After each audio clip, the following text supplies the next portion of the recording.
Assalamualaikum, saya Floriana Kumala Putri, Ketua DPC Pormiki Purbalingga. Pada kesempatan kali ini, kami akan menampilkan vlog edukasi tentang rekam medis yang akan dibawakan oleh rekan kami, Eko Novianto. Jangan lupa like, comment, and share-nya ya. Terima kasih. Halo Mbak Putri. Halo Pak Eko. Selamat siang. Selamat siang. Pada kesempatan kali ini kita mau bahas apa ya Pak Eko? Gini Mbak Putri, kalau kita sering melihat televisi ataupun media sosial yang lain itu seringkali pembawa berita itu misalnya ada sebuah korban penemuan mayat atau korban pembunuhan di sungai, misalnya ada penemuan jenazah, itu seringkali dibawa ke rumah sakit untuk dilakukan otopsi. Padahal tidak semuanya itu dilakukan otopsi. Ada juga yang hanya dilakukan visum. Nah, jadi kita di sini pada kesempatan ini kita akan memberikan edukasi kepada pemirsa semuanya bahwa perbedaan antara visum dengan otopsi. Untuk lebih jelasnya, karena proses awalnya itu diterima di instalasi gawat darurat, mari kita ke instalasi gawat darurat RSUD Godong Taruna di Berata. Ayo Mbak. Oke, mari.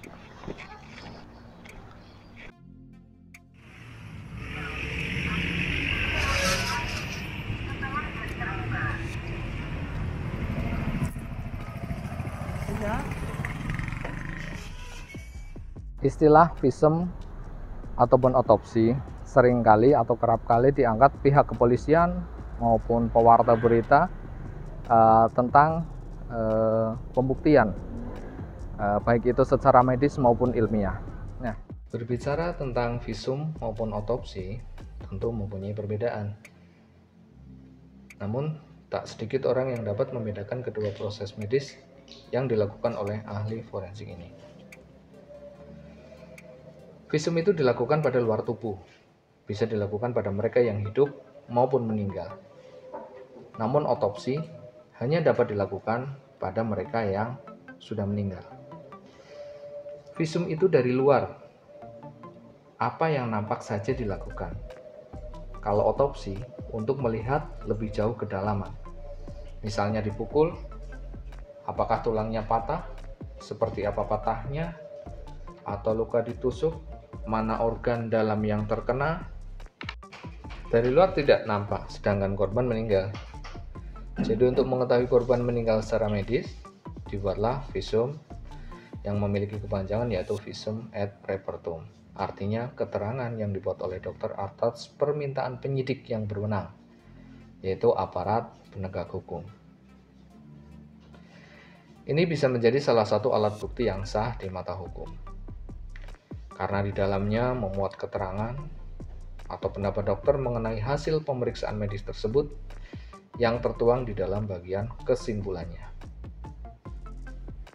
Kemudian berbicara tentang otopsi, untuk membuktikan cara meninggalnya seseorang atau penyebab kematian seseorang. Biasanya otopsi diadakan karena masih adanya misteri atas meninggalnya seseorang. Otopsi juga biasanya dilakukan jika ada hal-hal yang tidak terduga menyelimuti kematian seseorang.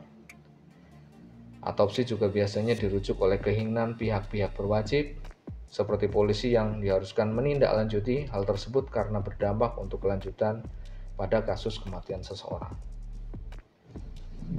Otopsi sendiri ada otopsi klinis dan otopsi forensik. Untuk otopsi klinis dilakukan untuk sebuah penelitian yang dilegalkan dalam bidang keilmuan oleh patolog atau dokter lain atas permintaan dokter yang merawat jenazah tersebut untuk tujuan pelajaran dan riset. Sedangkan untuk otopsi forensik dilakukan oleh ahli forensik atas permintaan badan penegak hukum, polisi, jaksa, pengadilan untuk melakukan pengecekan apakah ada hal atau peristiwa yang tidak wajar atau berbau kriminal yang menimpa korban. Dalam kasus kriminal, biasanya terdapat dokter khusus yang memang disediakan untuk otopsi mayat untuk mendapatkan hasil yang akurat. Terkadang otopsi menghabiskan waktu yang lama ya, bisa belasan jam untuk mendapatkan hasil yang diinginkan. Masih banyak keluarga jenazah yang enggan melakukannya. Biasanya dari faktor agama yang melarang dilakukan pembedahan pada tubuh mayat. Terkadang mereka beranggapan kalau organ tubuhnya diambil. Sebetulnya itu tidak benar.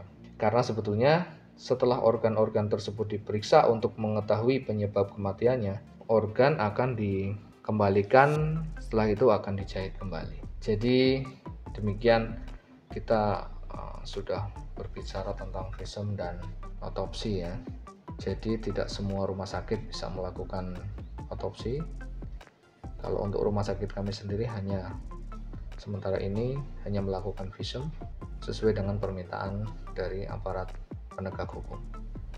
Semoga apa yang kami sampaikan bermanfaat, khususnya untuk tenaga kesehatan. Jangan sampai ada salah kaprah lagi. Kemudian untuk media, untuk pemberitaan yang lain, dengan adanya vlog edukasi ini semoga bisa membedakan mana yang divisum dan mana yang diotopsi. Access granted. Bisa masuk.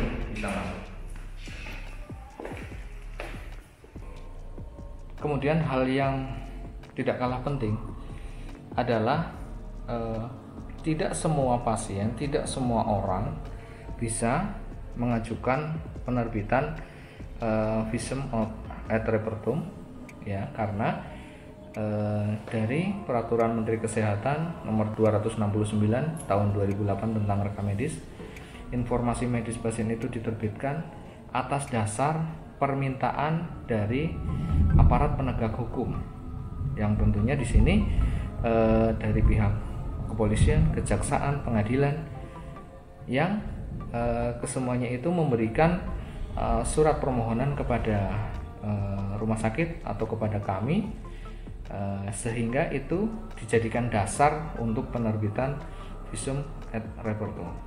Jadi apabila rekan-rekan menemui ada tetangga, ada kerabat yang sekiranya memerlukan visum et repertum, rekan-rekan selain datang ke instalasi pelayanan kesehatan, juga rekan-rekan harus melaporkan kejadian itu kepada pihak kepolisian.